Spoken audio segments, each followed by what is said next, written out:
Hello, I'm your substitute teacher, Mr. I Can't Believe It's Not Butter, and today we're going to be discussing the unit circle.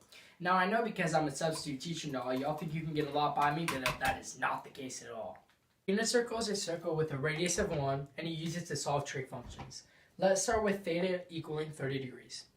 First, move counterclockwise 30 degrees from 0 degrees. Then you draw the line to P, and then you draw the line down from P, perpendicular to the x-axis, and that also creates a 90-degree angle. The 30-degree reference angle hits at a point of square root 3 over 2 1/2. The 45-degree angle hits at the points square root 2 over 2, square root 2 over 2, and the 60-degree angle hits at points 1/2, square root 3 over 2. Either the x or y coordinate can be negative depending on the quadrant the angle is in. You guys got that? No.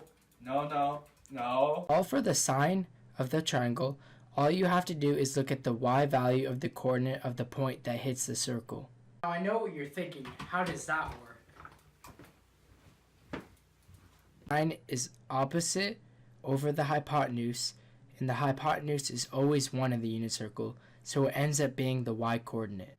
The cosine of the function is always going to be the x coordinate of the point where it hits the circle. And finally, the tangent is always the sine of the function divided by the cosine of the function, or the y value divided by the x value. Are you guys getting all of this? Find the cosine of a 135-degree angle.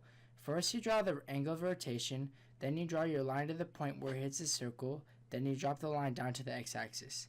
You can see it's a 45-degree reference angle, so you know the point hits at this. And you know that the cosine is the x value, which is negative square root 2. Solving for the inverse trig functions, which are cosecant, secant, and cotangent, is super easy. You know how to solve for sine and cosine. All you have to do is plug those into these equations. Is it 7? Thank you, class, for listening so diligently. I'll make sure to tell your teacher what a great job you did.